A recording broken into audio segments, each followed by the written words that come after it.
That was a weird episode of JoJo's Bizarre Adventure. I mean, I definitely liked it, and it was a good conclusion to the last episode's craziness. It just got a little bit confused there. I mean, the first half of the episode felt like it should be the end of the last episode, but that would make the episode too long. Maybe they pushed 2 episodes together and it didn't quite fit properly. I mean, definitely, halfway through this episode, we had Kira's father summing everything up and being like, is he really an alien? Is he just a stand user? And that was a cool ending. I'll come back to that in a minute.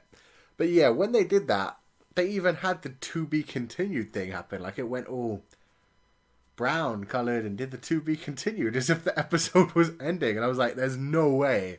It's been 24 minutes already. And it was right. It was wrong, but that was just weird to me. It felt like they just planned everything wrong and they accidentally left the to be continued in there. Or maybe it was just to mess with us. I don't know. It worked. It messed with me. Well played. I mean, maybe that was the thing. Maybe it was a way of making us really confused after the whole alien or stand user thing. Which, yeah, it was really cool. I mean, the whole way through the last episode, Mikitaka told us he was an alien. But then we had his mum appear. And she was all like, oh, don't worry if he tells you he's an alien. He did that back as his old school too. That's just silliness. Acting like he's just a Chunibyo kid. Oh my god. The thought of it is absolutely crazy to me because it makes sense. I mean, he just barely got nicked by the arrow rather than it sinking in. That could have given him powers. So I see where they're coming from. It could have been either way. He could have just been a Chuni kid sleeping in a field believing he was an alien. And then he happened to get powers that very same day. And it worked out so that he became the shoes for Josuke and then transformed into several other things to help out. That would be absolutely crazy. But no more crazy than if he was just straight up an alien from goddamn outer space. And it just brainwashed this woman to think he was a normal human child she was looking after. It's just so damn hilarious to me, man. So yeah, that little story ended brilliantly. With JoJo and Rohan having one of the best fights ever. I mean, Rohan took it so seriously. He sliced off his own goddamn pinky finger and offered that guy with the lock stand 400,000 yen just to officiate everything. Man, he really wanted to catch JoJo out. Oh, it was so good. I mean, Josuke got really worried as well. The sirens started coming. Mikitaka was about to throw up because he'd been shaking around too much. And then you find out their goddamn house is on fire. That was the best ending ever. How did none of the 3 of them notice the smell of smoke or the fire or anything? Oh, God.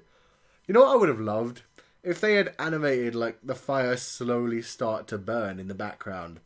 So that it would be an interesting idea of if we, as the audience, actually managed to notice it. And, like, slowly saw this fire spread throughout the house. And we're just sitting there like, what? Why aren't they doing anything about this? That would have been really cool. The way it happened was just ridiculous and so funny. I mean, I did find it weird when the sirens, like, led to their house and then the fire trucks came pulling in. Then the little dude said, I got it.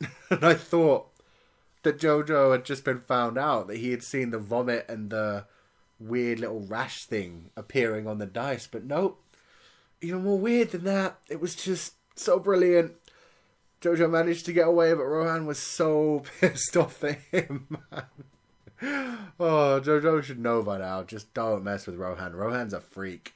Just keep him to himself. Let him have fun with Kouichi. Just stay the fuck away from him. He clearly doesn't like him. Oh, and then they tried to have like this redemption kind of moment in the second half of the episode. Where Rohan, for some reason, like there's a stand underground in the tunnel, which made it look like Kira was killing a woman there, slicing off her hand and everything. And only Rohan could see it, nobody else could. So he tried to like convince Josuke with the whole, don't you believe me, Josuke? Really? Are you calling me a liar? Someone who cheats his way through everything? It just backfired and made them even worse friends. But then at least Josuke showed up at the end and tried to help. Then, you know, shit went down. Like, big time. Rohan got drained by the weird creepy ass stand thing. Why does it turn into feet? That is my first question. I mean, I know it's called Highway Star, but this is such a complicated stand as it is as well. Because it creates this entire room which lures people in. And then it has this feet form that can travel at 60 kilometers per hour exactly that chase you down once you've entered the room. And then it actually has a humanoid form once it does get you and starts draining you. So that stand is just really complicated. It's got so many rules and layers to it. Oh man, but yeah, at least Rohan did pretty damn cool at getting Josuke out of there, of trying to be the man, of not falling into the trap of being like, oh yeah, Josuke, come in, it's fine. Or, you know, trying to lure him in there to get himself out. Which, you know, naturally by the laws of bad guys, Rohan would have been betrayed anyway. I mean, that stand can chase after him whenever it wants to now that he's been in the room anyway, so why would he let him survive for another day? Oh, but yeah, at least he tried to do everything right, and then Josuke just fucked it up by just going in anyway. And I thought Josuke was going to be smart about this. I thought he was just going to realise what was going in and just start punching the shit out of Highway Star. I thought in doing that, he'd be able to separate Rohan and Highway Star and, you know, use his stand's natural powers rather than its strength. But, you know, that's just not what happened. He got in there and then Rohan managed to send him flying out. Now he has to try and use the bike to run away as fast as he can. Has to keep going above 60 and try to find the stand user. And my god, whatever happened to the rule where a stand that was that kind of strength, that kind of power, would have to be close to its user? Because they are just getting further and further away each time now. Oh man. Okay, so that was greatness in its own little weird way. You can see it's going to be an arc that really leads Rohan and Josuke to actually become friends again. Well, I say again, to finally become friends, or at least have some sort of mutual respect for each other. But understanding that even if they don't like each other, they could still be allies and help each other through fights. Because they are still both pretty honourable people who actually tend to do the right thing. So, yeah, it should be good. It should be interesting. I don't have any idea what the stand user is going to be like in this case. I don't know how Kira's father has gone around and gotten this many people this quickly. Oh, so yeah, this episode was crazy. The other thing we got was that creepy-ass kid, Kira's new adopted child, Kawajiri Hayato, and I instantly am not into this kid at all. I mean, he's clearly very intelligent, but he's so damn creepy. He has spying equipment hidden in his parents' room. And the first thing he notices that is odd, I mean, he already finds it weird that his mother's acting all lovey-dovey and actually cooking again and smiling and being happy. He knows that that's weird because that hasn't happened forever.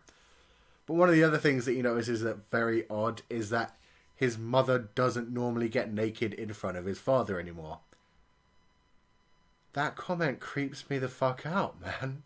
How often has he been watching his mother get naked without the father around? Why is he paying attention to this fact? Oh, God. I mean, I can't blame him. His mother is kind of hot. But still, I mean, I imagine Hayato is still very young, probably in middle school. The mother was kind of sick of him as it was, so I guess they were kind of estranged. Oh, this is so weird. I honestly don't know what direction Hayato is going to go in.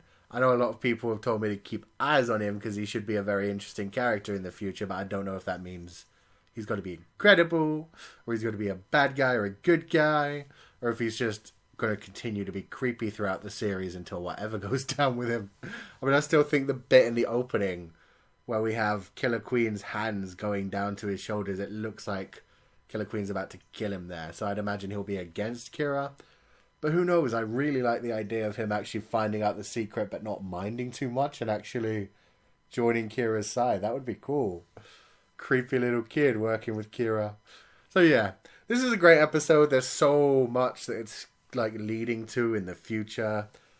Just Highway Star was so weird. The thing where it acted like the episode was ending in the middle was so weird. Other than that, you know, it was greatness. And even with that, it was still a damn good episode, and I can't wait to see what happens in the next part. Kira exploring like the rest of his family is going to be good. And Highway Star should have a pretty thrilling conclusion. I really want to find out some of the rules on that stand, because Jesus, it was so weird. But yeah, let me know what you guys think in the comment section below this episode.